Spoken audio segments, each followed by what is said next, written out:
नमस्कार, आप देख रहे हैं आज तक। आपके साथ मैं हूं सईद अंसारी। स्वागत है आपका दस्तक में। लॉकडाउन 3 में कुछ रियायतें दी जा रही हैं, इस पर हम बात करेंगे। लेकिन कोरोना से जंग में आज भी सावधानी बरतने की सख्त जरूरत है। इस बीच लॉकडाउन में फंसे प्रवासी मजदूरों को घर पहुंचाने के लिए चलाई जा रही स्पेशल ट्रेनों पर भी राजनीति और भी तेज दौड़ने लगी है। कांग्रेस समेत कई विपक्षी दल आरोप लगा रहे हैं कि सरकार मजदूरों से रेल किराया वसूल कर रही है, तो सरकार की तरफ से साफ कर दिया गया है कि ऐसा कुछ भी नहीं है। मजदूरों को लाने का 15% खर्च राज्य सरकारों को उठाना है, 85% केंद्र उठा रहा है।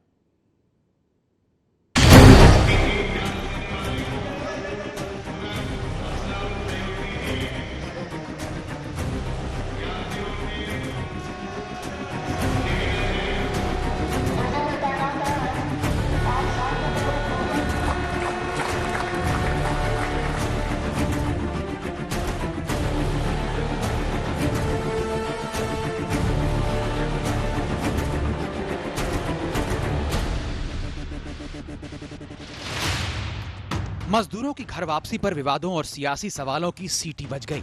कांग्रेस ने सरकार पर एक गंभीर आरोप लगा दिया कि जिन मजदूरों को उनके घर तक पहुंचाने के लिए स्पेशल श्रमिक ट्रेनें चली, उनमें मजदूरों से किराए वसूले गए। और इसकी तस्दीक स्पेशल ट्रेन से आए मजदूरों ने भी कर दी। आप लोग कब चले, कहां से चले, कैसे चले? क्या आप लोगों से पैसे भी लिए गए? जी सर, नागपुर से हम लोग चले हैं और हम लोग को 505 रुपया टिकट भाड़ा लिया गया है।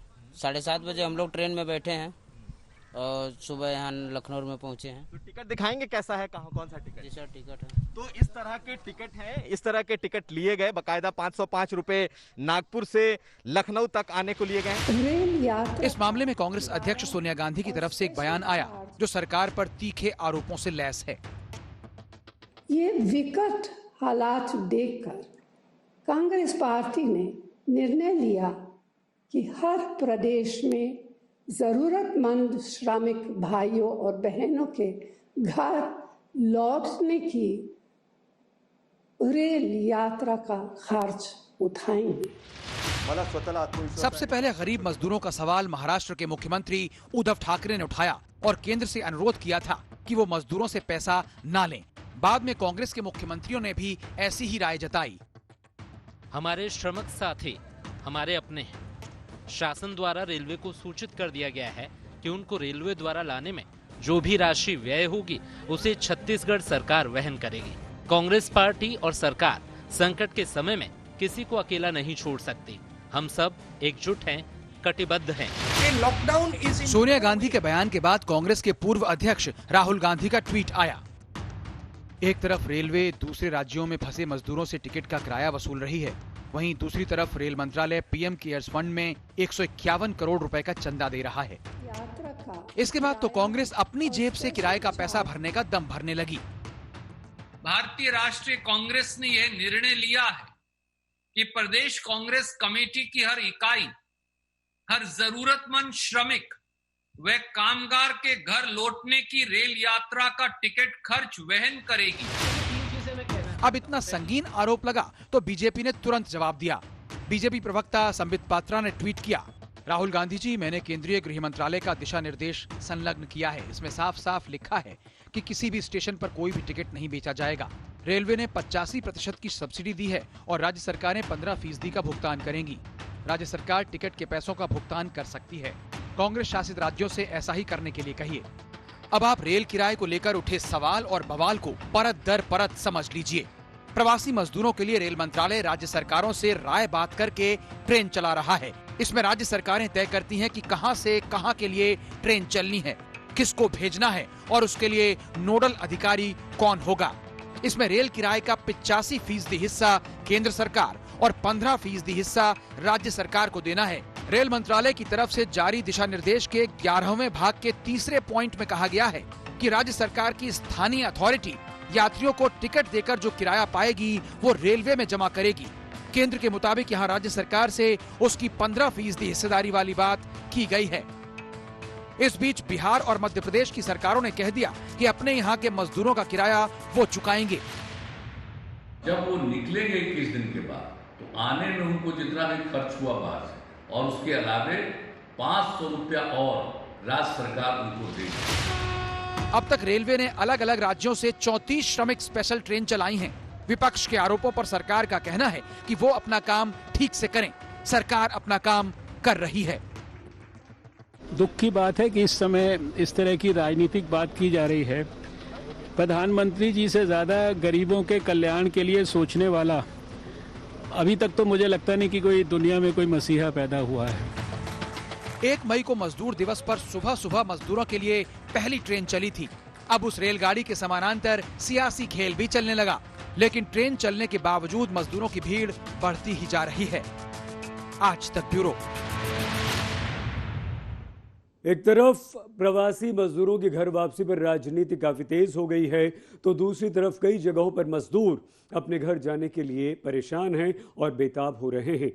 इनमें कहीं मजदूर पत्थरबाजी कर रहे हैं तो कहीं पुलिस की लाठियां मजदूरों पर बरस रही हैं।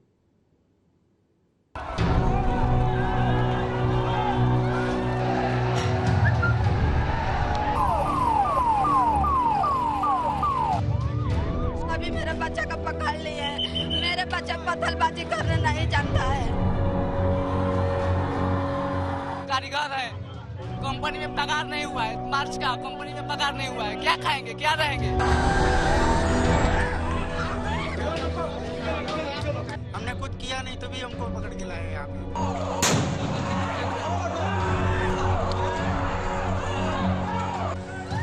मजदूरों का ऐसा हुजूम सड़कों पर उतरता ही नहीं अगर उनकी बुनियादी जरूरतें पूरी हो जाती, जिस पर फिल्मी तराने गाए जाते हैं।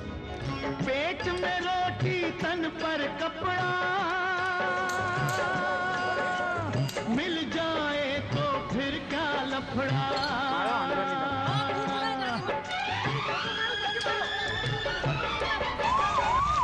लॉकडाउन 3 के पहले दिन सूरत में मजदूरों का सब्र सड़कों पर छलक गया। कोरोना के खिलाफ लॉकडाउन में कब तक ये बेकार बैठे रहेंगे ये पता नहीं। उस पर ये भी पता नहीं कि ये अपने घर पहुंच पाएंगे या नहीं। ऐसे में सूरत के कडोदरा में मजदूरों ने सड़क पर हंगामा किया। इन पर आरोप है कि पुलिस पर पत्थर भी चलाए। जवाब में पुलिस ने लाठियां चलाईं, आंसू गैस के गोले छोड़े। ये जो घर वाले, जो परिवार वाले हैं, उनको पकड़ के हम लोगों को, परिवार वाले हैं, हम लोगों को लाए हैं। हम लोग तो जानते भी नहीं, हम लोग तो आराम से, ये मालूम है कि सब क्या कर रहे हैं, इसलिए हम लोग घर में बैठे थे। सर हम लोग कुछ नहीं किए थे, दूसरे लोग पत्थरबाजी कर रहे थे, हम लोग सो रहे थे, जाकर हम लोग को कबाड़ी वाड़ी तोड़ दिया, हम लोग को पूरा काई कर दिया। सबसे ज्यादा जो लोग आज कोरोना में मारे जा रहे हैं पूरे देश में, वो टॉप के 3 राज्यों में गुजरात है। और आज जिस प्रकार से सूरत में और राजकोट शहर में परप्रांतीय मजदूरों का, जो मजदूर फंसे हुए गुजरात में, जिनको अपने वतन जाना है, उनके और पुलिस के बीच में जो टकराव हुआ, जो पथराव हुआ, वो बेहद ही दुर्भाग्यपूर्ण है। सूरत से निकलकर आप आंध्र प्रदेश के पश्चिम गोदावरी के कोवूरू में चलिए, जहां प्रवासी मजदूर अपने घर भेजने के लिए प्रदर्शन पर उतरे तो पुलिस की लाठियां बरसने लगी। तमिलनाडु के कुडानकुलम न्यूक्लियर प्रोजेक्ट के मजदूर भी इस आस में हैं कि कब उन्हें घर जाने का मौका मिलेगा। हालांकि नागपुर से, अहमदाबाद से और साबरमती से मजदूरों को लेकर स्पेशल ट्रेनें उत्तर प्रदेश के लिए निकली। मुंबई से भी मजदूरों को भेजने के जतन होने लगे। अब पहली ट्रेन भले ही तेलंगाना से चली, लेकिन उसी तेलंगाना के मेडचल के इन मजदूरों को सरकारी सुविधा नहीं मिली तो वो पैदल ही निकल पड़े। तेलंगाना में करीब 4 लाख प्रवासी मजदूर काम करते हैं। मजदूरों के इस तरह पैदल ही सड़क पर निकल जाने को लेकर कांग्रेस अध्यक्ष सोनिया गांधी ने बयान दिया। सिर्फ 4 घंटे के नोटिस पर लॉकडाउन करने के कारण लाखों श्रमिक व कामगार घर वापस लौटने से वंचित हो गए। 1947 के बंटवारे के बाद देश ने पहली बार यह दिल दहलाने वाला मंजर देखा कि हजारों श्रमिक व कामगार सैकड़ों किलोमीटर पैदल चलकर घर वापसी के लिए मजबूर हो गए। उधर बेंगलुरु के बस अड्डे में मजदूरों की ऐसी भीड़ जुट गई कि सामाजिक दूरी के सिद्धांत की धज्जियां उड़ गईं। लेकिन देश के अलग अलग इलाकों से मजदूरों का पलायन यूं ही जारी है। एक अनुमान के मुताबिक देश भर में करीब 14 करोड़ प्रवासी मजदूर हैं। इनमें भी 92% मजदूर असंगठित क्षेत्र में काम करते हैं। कोरोना से बढ़ते लॉकडाउन के बीच सिर्फ गुजरात से ही 20 लाख प्रवासी मजदूरों ने घर वापसी की अर्जी लगा रखी है। पंजाब से करीब 7 लाख मजदूरों की अपील सरकार तक पहुंची है। मुंबई में 14 अप्रैल को मजदूरों ने आंदोलन किया था कि उनको घर जाने की इजाजत मिले। आज जब उन्हें घर जाने की इजाजत मिली तो वो डॉक्टरों के सामने कतार में खड़े हैं मेडिकल सर्टिफिकेट के लिए। लेकिन मेडिकल सर्टिफिकेट के लिए ये लंबी कतार कई बार सामाजिक दूरी के लिए खतरा बन जाती है। आज तक ब्यूरो। सरकार कोशिश कर रही है लेकिन मजदूर बेचैन हो रहे हैं। लॉकडाउन के 41वें दिन शराब की दुकानें क्या खुली? कोरोना के खिलाफ लड़ाई में सामाजिक दूरी और घरों में रहने की चेतावनी की सरेआम धज्जियां उड़ाई जाने लगी। क्या दिल्ली, क्या मुंबई और क्या देश का कोई और दूसरा शहर या कोना, शराब की दुकानों पर भारी भीड़ उमड़ पड़ी। कहीं कहीं तो ये लाइन 3-3 किलोमीटर लंबी हो गई।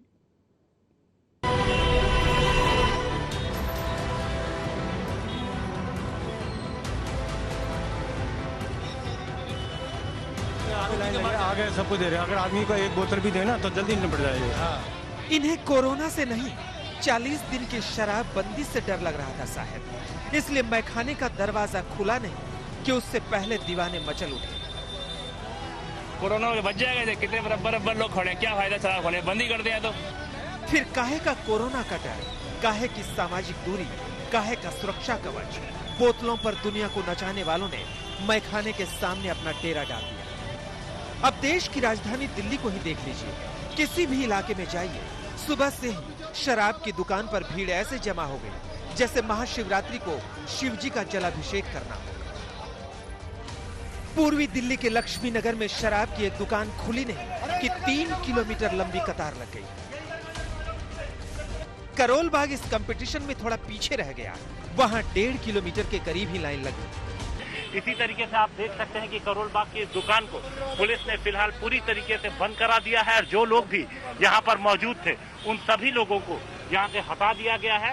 पुलिस का कहना है कि लगातार कोशिश जारी थी कि जो लाइन थी उसमें लोग नियमों का पालन करें, मास्क लगा के पहुंचे और एक दूरी पर रहें, लेकिन वो चीजें पालन नहीं हो रही थी, जिसके बाद पुलिस ने ये एक्शन लिया है। शराब प्रेमियों का ये जुनून देखकर डर के मारे दुकान ही बंद कर दी। कहां तो देश कोरोना से लड़ रहा था और कहां शराब की दुकानें खोलने का ऐलान हुआ नहीं कि पैमाने छलकने लगे। पुलिस को सख्ती दिखानी पड़ी। दिल्ली में आबकारी विभाग ने शराब की 150 दुकानों को खोलने की इजाजत दी थी। अब दिल्ली के सारे जिले कोरोना के रेड जोन में हैं। ऐसे में दुकान खोलना खतरे की घंटी बजा गया। अभी मेरे संज्ञान में अभी आपने बताया तो पता लगा है, मुझे इसके बारे में आइडिया नहीं था। देखो ऑनेस्टली तो जो इस प्रकार की जो खबरें हैं वो कहीं पर भी हैं, वो मुझे विचलित करती हैं, मुझे तकलीफ देती हैं और मुझे उसके कारण दुख भी होता है और आश्चर्य भी होता है। और मुझे लगता है कि कोई भी निर्णय अगर किसी भी सरकार ने ऐसा किया है जिस पर उनको निर्णय करने के बाद या निर्णय को इम्प्लीमेंट करने के बाद लगता है कि इसको रिव्यू करना चाहिए, तो मुझे लगता है उसको रिव्यू जरूर करना चाहिए। लोग सोच रहे थे कि लॉकडाउन में थोड़ी ढील मिलेगी तो जिंदगी पटरी पर आएगी। यहाँ तो शराब की बोतलों के लिए लोगों ने कोरोना से लड़ने का संकल्प ही तोड़ दिया। इनके लिए दारू की तलब इतनी बड़ी है कि दुनिया की सबसे बड़ी बीमारी का खतरा इनके सिर के ऊपर से गुजर गया। और बुजुर्ग आदमी नींद नहीं आ रही थी कई दिनों से, तो रोजाना पीने वाले आदमी है जी। कोरोना से ज्यादा हमें दारू से प्यार था। आज अगर किसी को हेल्प मिल रही है कहीं से तो वो राशन की बजाय इसमें इन्वेस्ट करेगा। अगर दोबारा फिर बंद हो जाएगा, उसके अलावा भले जैसे सामान हमारे पास सामान होगा, दिक्कत तो नहीं आएगी ना बाद में। आज लोग जो है निकले हैं कि चलो कहाँ जा रहे हैं, दारू लेने जा रहे हैं और कोई काम नहीं है। यही अगर राशन की लाइन में लगना पड़े तो घरों को मुसीबत पड़ जाएगी। शहरों के नाम बदल दीजिए, महानगरों के नाम बदल दीजिए, राज्यों के नाम बदल दीजिए, लेकिन आप उस तलब का नाम नहीं बदल सकते जिसे शराब कहते हैं। दिल्ली से मुंबई और पुणे तक देश एक जैसा ही है। यहाँ के जो वाइन शॉप के मालिक है वो उन्होंने जो बाउंसर्स लाए हैं वो सारे लोगों को समझा रहे हैं, लेकिन यहाँ पर आप देखेंगे तो कतारें इतनी लंबी है कि तकरीबन ये कतार 200-250 मीटर दूर तक चली गई है। और लोग आप देखिए कि लोग यहाँ पर कतार में हैं। सोशल डिस्टेंसिंग यहाँ पर नहीं फॉलो किया जा रहा है। शराब का नशा पीने वाले पर चढ़ता है तो इसकी कमाई से सरकार मालामाल होती है। पिछले साल सभी राज्यों ने सिर्फ शराब बेचकर 2.5 लाख करोड़ रुपए की कमाई की थी। International Spirits and Wines Association of India के मुताबिक एक दिन में ही पूरे देश में 700 करोड़ रुपए की शराब बिक्री होती है। कोरोना के कारण सरकार ने लॉकडाउन कर दिया, जिसमें शराब की दुकानें बंद हो गई, तो बीते 1.5 महीने में सरकार को 30,000 करोड़ रुपए का टैक्स नुकसान हुआ। तो पिलाने वाले को खाली तिजोरी भरने का जरिया। लेकिन बड़ा सवाल है कि कोरोना ने इसका फायदा उठा लिया तो क्या होगा? तब ना रहेंगे पीने वाले, तब ना रहेगी मधुशाला। आज तक ब्यूरो। दिल्ली के सभी जिले कोरोना के रेड जोन में हैं, यानी कि हर जिले में कोरोना का भयंकर जबरदस्त खतरा दिल्ली में है। इसके बावजूद लॉकडाउन 3 में कुछ रियायतें सरकार ने दी और यहां तक कि शराब की दुकानें भी सरकार ने खोल दी। ऐसे में लॉकडाउन 3 के पहले ही दिन दिल्ली में कई जगह लोग नियम तोड़ते हुए नजर आए। सामाजिक दूरी जैसे नियम को तो उन्होंने जमकर तोड़ा। दिल्ली के मुख्यमंत्री अरविंद केजरीवाल ने कह दिया है कि अगर आप ऐसे ही चलते रहे तो हमें रियायतें खत्म करनी पड़ेंगी।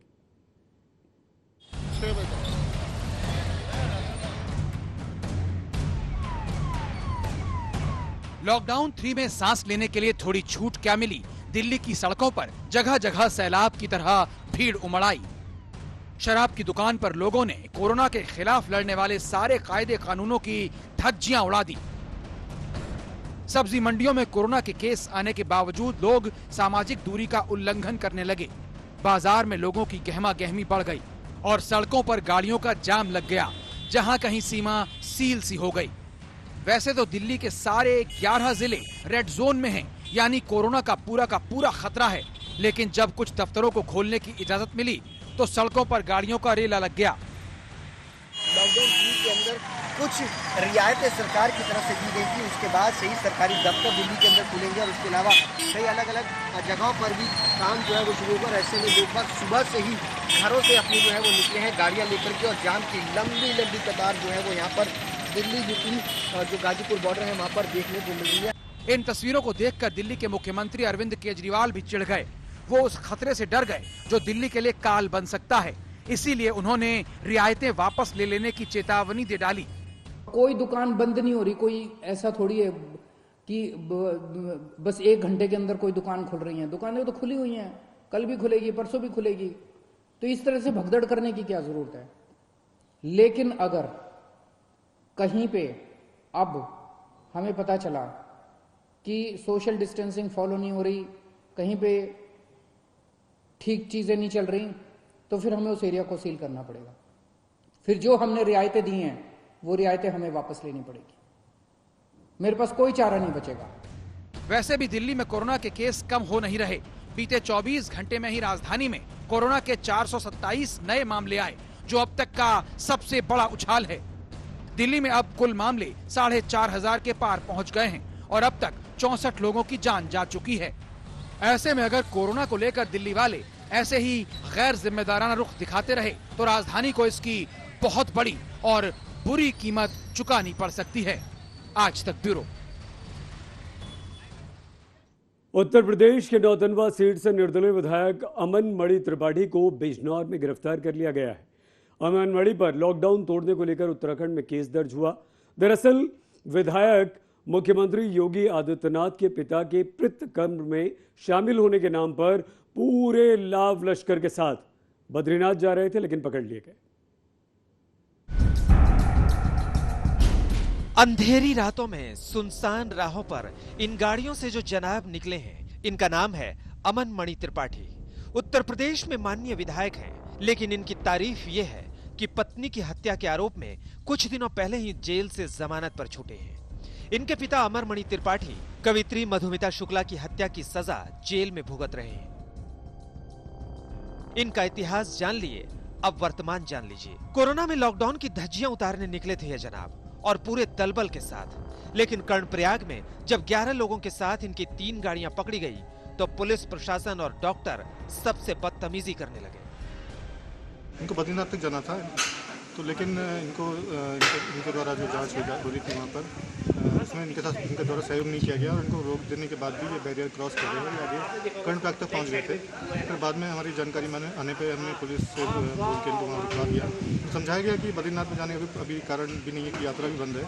तो ये थोड़ा सा मानने को तैयार नहीं, थोड़ा नाराज़ थे, तो काफ़ी समझाया गया। उसके बाद में थोड़ा सा इनका जो पुलिस और डॉक्टरों की टीम के साथ थोड़ा सा आर्गूमेंट भी हुआ था इस बात को लेकर। उत्तराखंड के अपर मुख्य सचिव ओम प्रकाश ने विधायक और इनके साथ 10 अन्य लोगों के लिए एक पास बनाया कि यूपी के मुख्यमंत्री योगी आदित्यनाथ के पिता के अंतिम क्रिया के लिए इन्होंने बद्रीनाथ और केदारनाथ जाने की इजाजत दी जाती है। लेकिन लॉकडाउन के दौरान सीमा पार करने वाले हर शख्स की मेडिकल जांच का आदेश उत्तराखंड की सरकार ने पहले ही जारी किया हुआ था। लिहाजा अफसरों ने विधायक अमन मणि त्रिपाठी और उनके साथ चल रहे लोगों को मेडिकल जांच कराने को कहा। ये बात विधायक जी के दिल में लग गई तो बदतमीजी पर उतर आए। विधायक के खिलाफ टिहरी जिले में ही महामारी और आपदा प्रबंधन अधिनियम के तहत मामला दर्ज हो गया। लेकिन सवाल उठता है कि जब उत्तराखंड में आपदा प्रबंधन अधिनियम लागू है तो विधायक अमन मणि त्रिपाठी और उनके साथ 10 और लोगों को अपर मुख्य सचिव ने पास कैसे दे दिया?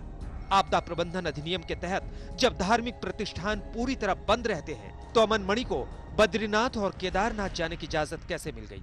रास्ते में किसी जिला अधिकारी ने अमन मणि और उसके साथ आए लोगों को क्वारंटीन क्यों नहीं किया? इन सवालों का जवाब उत्तराखंड सरकार को देना है। लेकिन इस बीच यूपी सरकार की तरफ से बयान आया कि इस संबंध में यह स्पष्ट किया जाता है कि विधायक अमन मणि त्रिपाठी को न तो उत्तर प्रदेश के मुख्यमंत्री और न ही राज्य सरकार के द्वारा इस हेतु अधिकृत किया गया था। वो अपने कृत्यों के लिए स्वयं उत्तरदायी हैं। उनके द्वारा तथ्यों को भ्रामक रूप से मुख्यमंत्री योगी से जोड़ना आपत्तिजनक है।